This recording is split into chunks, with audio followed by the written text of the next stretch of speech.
Hi, everybody. Well, it is quite the difference a day makes because we've gone from cold, wet, rainy. I mean, it hailed one day. It hailed on this cruise in the Mediterranean. And now we have the most gorgeous weather you could imagine.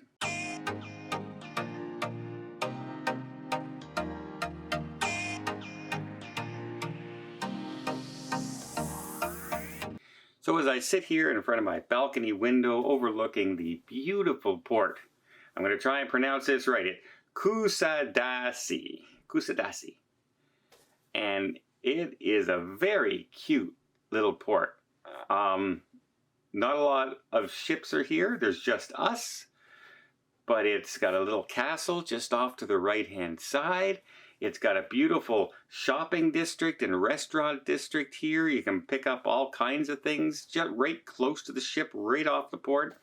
Duty-free areas, and then they have a really nice long walking area along the road, which isn't packed with cars honking and beeping all the time. So it's just like a country road almost.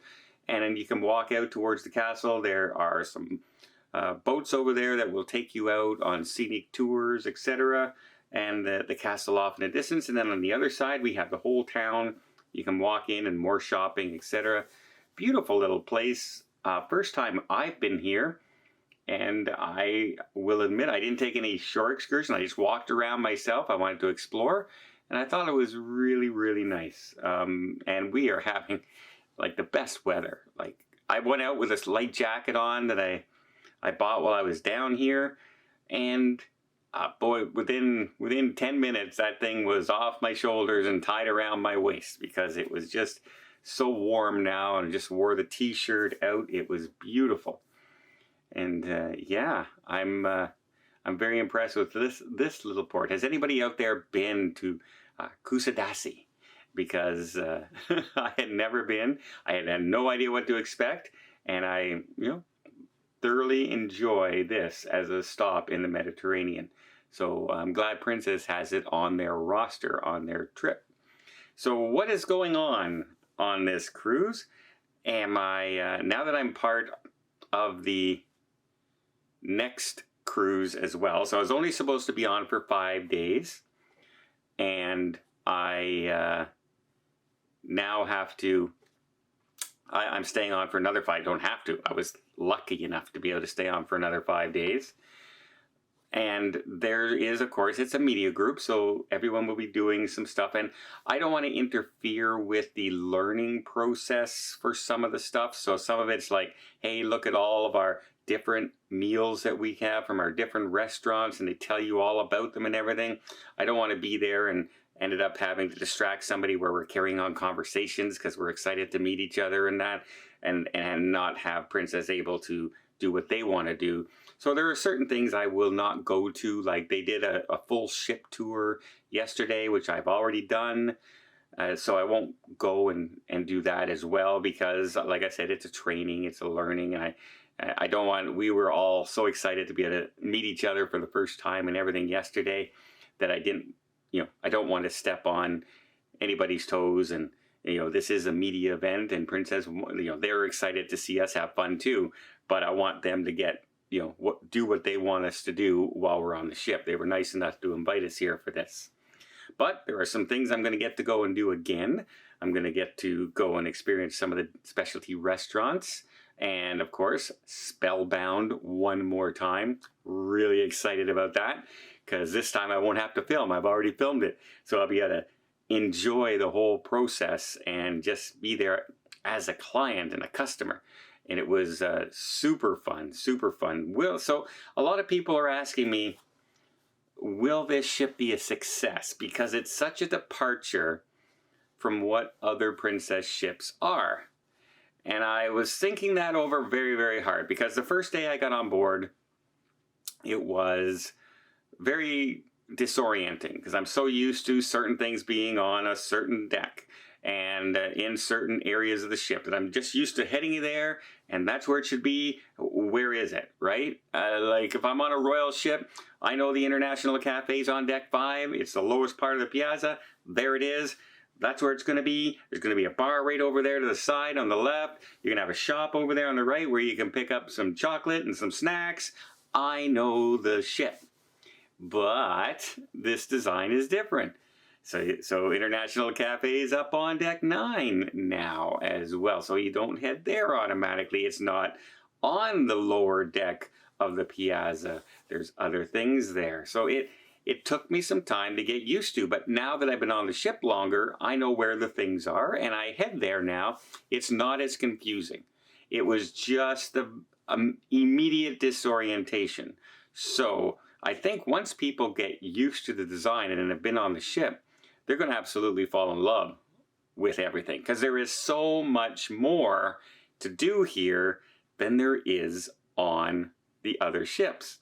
Yes, some of the ships have Princess Live. This is Princess Live. The other ships have a piazza. Well, the smaller ships, they have a piazza, but it's nowhere near the piazza that's on this ship. This ship is designed for entertainment as well as a relaxation place and a comfort place. It is huge. There are lots of seating areas all over the top end and all the decks. So there is a lot going on. Full like sound system as opposed to a couple of microphones that they might hook up to a piano player or something just over in the corner.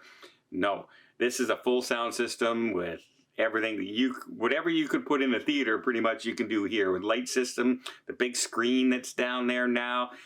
Yeah, absolutely a big difference. The buffet style, yes, they're serving you the buffet. Well, there's some places, there are some bread places. You can go and grab your own slices of bread, etc. But mostly they'll hand you the food. You can ask for as much of it as you want. I tested it out. You know, one day I went in and I just want 1 spring roll. The next time I went, I asked for 7 spring rolls. And they were happy to oblige. No questions asked. No, oh, sorry, sir, we can't give you that many. None of that. So don't be afraid to just ask for it if that's what you want. So, and it's a big, huge area. I think it's not quite meant for the cold. So if you're in a real cold day and a windy, rainy day, that cuts out a lot of the eateries, buffet areas seating because they've expanded the outdoor area for people to just take their buffet outside and enjoy the sunshine and enjoy the warm weather when it's nice out. Beautiful area to walk around in. It's expanded out on the sides. You can see it when I was up doing my captain's tour, how expansive it is down there, and it adds another little touch of places that you can go instead of just sitting inside all the time if you want to take your meal for lunch outside. I think people are really going to like that. When you're over in, like here in the Mediterranean this summer, you're going to absolutely enjoy the sunshine and being able to get out and not have to stay inside all the time.